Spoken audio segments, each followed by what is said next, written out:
जय हिंद। इस वीडियो में हम लोग पुष्य भूति या वर्धन वंश के बारे में समझेंगे। तो देखिए, सबसे पहले इससे पहले चल रहा था गुप्त वंश। ठीक है, गुप्त वंश जैसे पतन की ओर जब अपने अग्रसर हुआ तो उस समय हुड़ों का आक्रमण हुआ और हुड़ों के आक्रमण से गुप्त वंश क्या हुआ, गुप्त वंश का पतन हो गया। और गुप्त वंश के पतन के बाद अनेक राजवंशों का उदय हुआ, जिनमें से एक राजवंश था पुष्य भूति या वर्धन वंश। कौन सा? पुष्य भूति या वर्धन वंश। इसके बारे में समझेंगे। देखिए, पुष्य भूति या वर्धन वंश में सबसे मेन रूप से हम लोग समझेंगे हर्षवर्धन के बारे में, क्योंकि हर्षवर्धन से ही क्वेश्चन आते हैं। पुष्य भूति या वर्धन वंश का संस्थापक था पुष्य भूति। कौन था इसका संस्थापक? संस्थापक पूछेगा तो याद रखेगा पुष्य भूति। पुष्य भूति क्या था? इसका संस्थापक था। लेकिन यह जो पुष्य भूति था इस वंश का संस्थापक, यह सामंत के रूप में ही अपना जीवन व्यतीत कर चुका था। यह कोई ऐतिहासिक काम नहीं किया था जिसको इतिहास इसको जगह दे, इसके बारे में हम लोग पढ़ें। इसका अगला उत्तराधिकारी हुआ था प्रभाकर वर्धन। ठीक है, इसका पुत्र या कह सकते हैं उत्तराधिकारी, उत्तराधिकारी या पुत्र इसका कह सकते हैं प्रभाकर वर्धन। प्रभाकर वर्धन इसका अगला उत्तराधिकारी हुआ और यह प्रभाकर वर्धन एक योग्य शासक था। ठीक है, इसने राजधानी कहाँ पे बनाई थी? तो थानेश्वर। पुष्य भूति वंश या वर्धन वंश, इन्होंने अपनी राजधानी किसको बनाई थी? तो इन्होंने अपनी राजधानी थानेश्वर को बनाई थी। कहाँ पे? थानेश्वर। आपको पता होगा थानेश्वर कहाँ पे है? तो थानेश्वर हरियाणा में था। इन्होंने अपनी राजधानी बनाई थी। प्रभाकर वर्धन इसने शादी की थी यशोमती से। इसकी पत्नी थी यशोमती। पत्नी कौन थी? यशोमती।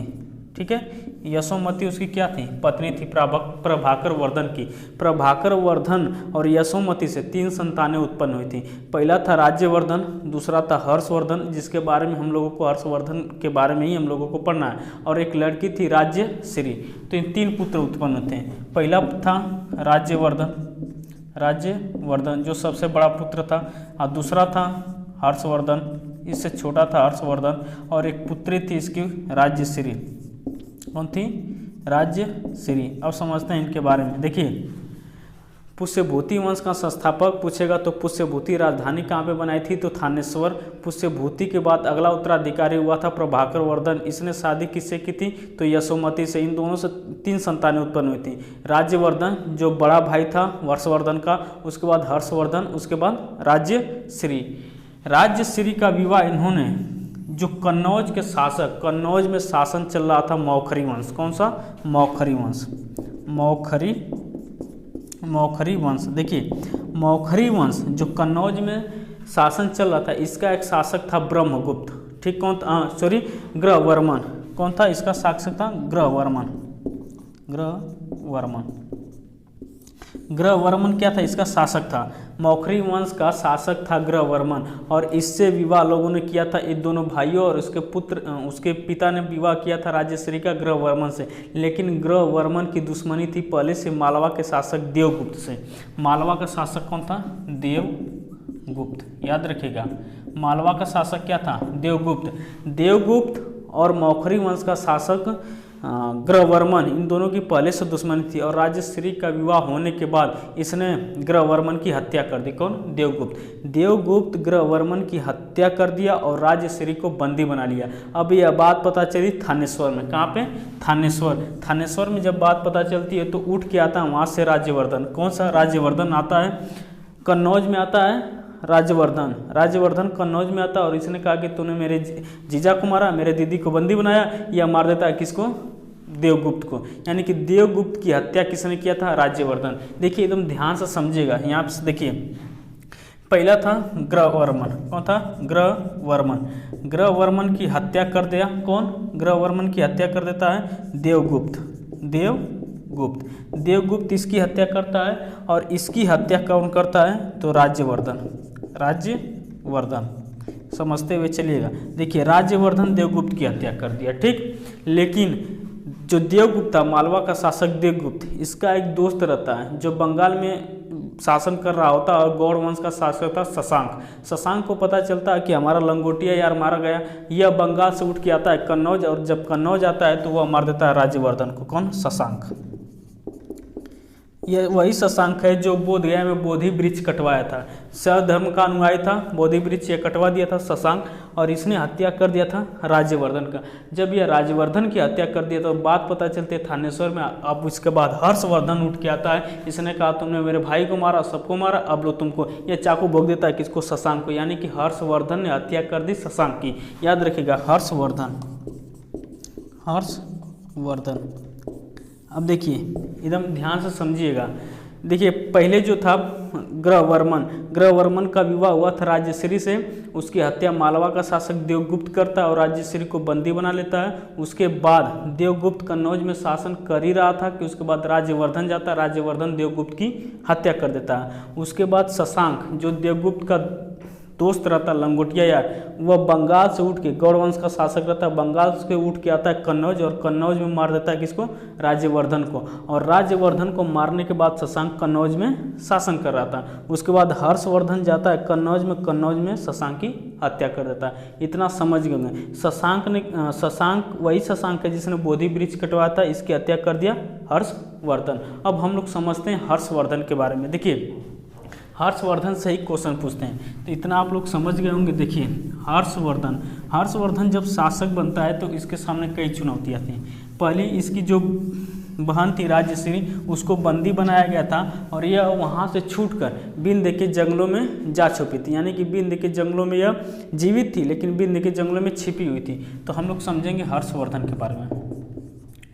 हर्षवर्धन का शासन काल देखेंगे तो 606 से लेकर 647 तक रहता है हर्षवर्धन। ठीक है, ये डेट याद रखिएगा। हर्षवर्धन शासन करता है 606 से लेकर 647 तक। हर्षवर्धन जब शासक बनता है तो इसके सामने दो चुनौतियाँ थी इंपॉर्टेंट। एक तो अपनी इस बहन को खोजना जो बिंद के जंगलों में छिपी हुई थी, और दूसरा इसके पास दो साम्राज्य थे, एक तो कन्नौज वाला था और दूसरा थानेश्वर। तो इसने अपनी राजधानी थानेश्वर से कन्नौज परिवर्तित की, यानी कि परिवर्तित राजधानी कर सकते हैं। परिवर्तित राजधानी कहाँ पे की थी? तो ये कन्नौज। कहाँ पे? कन्नौज। याद रखिएगा, इसने थानेश्वर से राजधानी कहाँ परिवर्तित की? तो कन्नौज। उसके बाद यह जब इसकी बहन बिंद के जंगलों में सती होने जा रही थी तो भिक्षु दिवाकर की सहायता से अपने बहन को इसने खोज निकाला था। और इसी के शासनकाल में, हर्षवर्धन के शासनकाल में, चीनी यात्री, कौन? चीनी यात्री वेनसांग। याद रखिएगा, चीनी यात्री वेनसांग हर्षवर्धन के समय आया था नालंदा में बौद्ध धर्म का शिक्षा लेने के लिए। इसने एक पुस्तक लिखी थी सी यू की। इसको यात्रियों का राजकुमार कहा जाता है। इसको क्या कहा जाता है? यात्रियों का राजकुमार या नीति का पंडित कहा जाता है। नीति का पंडित, ये क्वेश्चन याद रखिएगा। नीति का पंडित और यात्रियों का राजकुमार किसको कहा जाता है? वेनसांग को। वेनसांग किसके समय आता है? हर्षवर्धन के काल में। कौन से पुस्तक लिखा था? सी यू की नामक पुस्तक लिखा था। वेनसांग चीनी यात्री था। ठीक है। जो हर्षवर्धन था, हर्षवर्धन को शिलादित्य भी कहते हैं। यहाँ पे लिख लीजिए शिलादित्य की भी उपाधि किसको दिया गया? हर्षवर्धन को। हर्षवर्धन एक योग्य शासक था। हर्षवर्धन ने कई किताबें लिखा था, जैसे कादम्बरी तो बाणभट्ट द्वारा लिखी गई थी। इनके जो दरबारी कवि थे हर्षवर्धन, जो नागानंद, रत्नावली, प्रियदर्शिका। यहाँ पे लिख लीजिए इसकी 3 पुस्तकें प्रसिद्ध है। रत्नावली, प्रियदर्शिका और नागानंद। हर्षवर्धन की 3 प्रसिद्ध पुस्तकें कौन सी? रत्नावली, नागानंद, प्रियदर्शिका। रत्नावली, नागानंद, प्रियदर्शिका, यह क्वेश्चन पूछा हुआ है। रत्नावली, नागानंद, प्रियदर्शिका किसकी प्रसिद्ध पुस्तकें हैं? तो हर्षवर्धन की। इसके दरबारी कवि थे बाणभट्ट। दरबारी कवि का नाम था बाणभट्ट। क्या थे? बाणभट्ट। इनके दरबारी कवि बाणभट्ट। इनके द्वारा लिखी गई 2 प्रसिद्ध पुस्तक, एक कादम्बरी थी। ठीक, क्या थी? कादम्बरी। एक थी कादम्बरी और दूसरी पुस्तक थी हर्षचरित। क्योंकि हर्ष के दरबार में रहते थे तो उनके नाम पर लिखा हर्षचरित और कादम्बरी के लेखक कौन है? बाणभट्ट, जो हर्षवर्धन के दरबार में रहते थे। बाकी नागानंद, रत्नावली, प्रियदर्शिका 3 पुस्तक के लेखक कौन है? हर्षवर्धन। इतना समझ गए होंगे। देखिए हर्षवर्धन जब उत्तर में जब शासन कर रहा था तो उत्तर तो उत्तर राज्य में इसकी जो प्रभुत्व था, इसका प्रभुत्व वर्चस्व इसका बढ़ गया था। अब इसने उन्मुख किया था दक्षिण भारत की ओर। जब यह दक्षिण भारत की ओर उन्मुख कर ही रहा था तो वातापी के शासक पुलकेशिन द्वितीय, ठीक है, पुलकेशिन द्वितीय वातापी का शासक, ठीक है, दक्षिण भारत में था, वातापी का शासक था, वातापी का शासक था पुलकेशिन द्वितीय, पुलकेशिन, ये भी एक योग्य शासक था पुलकेशिन द्वितीय, ठीक है। यानी कि दक्षिण भारत में देखेंगे, जैसे यहाँ पे दक्षिण भारत में शासन चल रहा था, आपका वातापी का शासक था, ठीक ना, शासन वातापी का शासक पुलकेशिन द्वितीय। पुलकेशिन द्वितीय को यह पता चल गया कि दक्षिण भारत के उन्मुख कर रहा है जीतने के लिए हर्षवर्धन, और इसने अपनी सेना लेकर पहुंच गया कहाँ, जिस तरफ से हर्षवर्धन एंट्री कर रहा था, यानी नर्मदा नदी पार करके अपनी सेना लेकर आ ही रहा था कि पुलकेशिन द्वितीय अपनी सेना लेकर पहुंच गया कहाँ, नर्मदा नदी के तट पर। जैसे ही नर्मदा नदी के तट पर जाता है तो इन दोनों में क्या होती है, युद्ध होता है हर्षवर्धन और पुलकेशिन द्वितीय के बीच।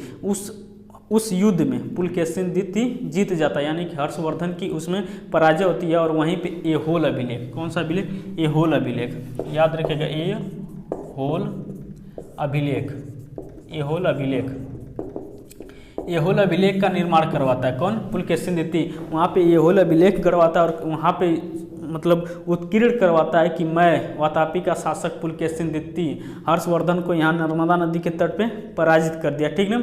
हर्षवर्धन पराजित होने के बाद वापस जाता है, लेकिन कुछ समय बाद हर्षवर्धन की मृत्यु हो जाती है। हर्षवर्धन की मृत्यु हो जाती है 647 में, यहाँ पे देखिए लिखिए, मृत्यु जो हो जाती है, मृत्यु हर्षवर्धन की 647 में।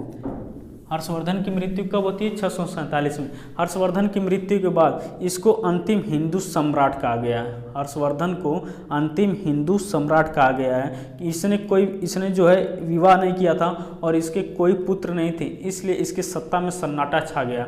और इस कन्नौज को लेकर इतिहास में त्रिपक्षीय युद्ध हुए थे, यहाँ यह युद्ध बहुत लंबे समय तक चला था कन्नौज को लेकर, ठीक है। तो इतना हर्षवर्धन के बारे में जानकारी याद रखिएगा। हर्षवर्धन ने कौन कौन से पुस्तक लिखी थी, हर्षवर्धन के दरबार में कौन था, और हर्षवर्धन की मृत्यु कब हुई, ठीक ना। तो इतना आप याद रखिएगा। एक बार फिर से रिकॉल करते हैं, सुनिए। देखिए, हर्षवर्धन का शासनकाल 606 से 647 के बीच इसका पीरियड था। हर्षवर्धन के शासनकाल में कौन आया था, भ्वेनसांग आया था। इसने कौन सी पुस्तक लिखी थी, सी यू की। इसको यात्रियों का राजकुमार और नीति का पंडित कहा जाता है। किसको, भ्वेनसांग को। ये किस लिए आया था भारत में, तो बौद्ध धर्म की दीक्षा लेने के लिए आया था, ठीक ना। हर्षवर्धन द्वारा लिखी गई कौन कौन सी प्रसिद्ध पुस्तकें थीं, रत्नावली, नागानंद, प्रियदर्शिका। इसके दरबारी कवि कौन थे, बाणभट्ट। इन्होंने हर्षचरित और कादम्बरी जैसे पुस्तकें लिखी थी। हर्षवर्धन किससे पराजित हुआ था, पुलकेशिन द्वितीय से। वह किस वंश से आता था, तो वातापी का शासक था पुलकेशिन द्वितीय। एहोल का निर्माण करवाया था। देखिए, एहोल अभिलेख में किसका किसका वर्णन है, तो पुलकेशिन द्वितीय और हर्षवर्धन, इन दोनों का उसमें युद्ध का वर्णन है कि पुलकेशिन द्वितीय ने हर्षवर्धन को नर्मदा नदी के तट पे पराजित किया था, ठीक ना। आई होप कितना आप लोग समझ गए होंगे। कन्नौज को लेकर त्रिपक्षीय युद्ध हुआ था। पुष्यभूति वंश जो था उसकी राजधानी कहाँ थी, तो थानेश्वर थी। भ्वेनसांग इसके शासनकाल में आया था। कादम्बरी और हर्षचरित याद कर लिए इसको। कादम्बरी और हर्षचरित बाणभट्ट द्वारा लिखी गई है। शिलादित्य किसको कहा जाता है, तो हर्षवर्धन को। एहोल अभिलेख समझिए पुलकेशिन द्वितीय ने क्या किया, करवाया था।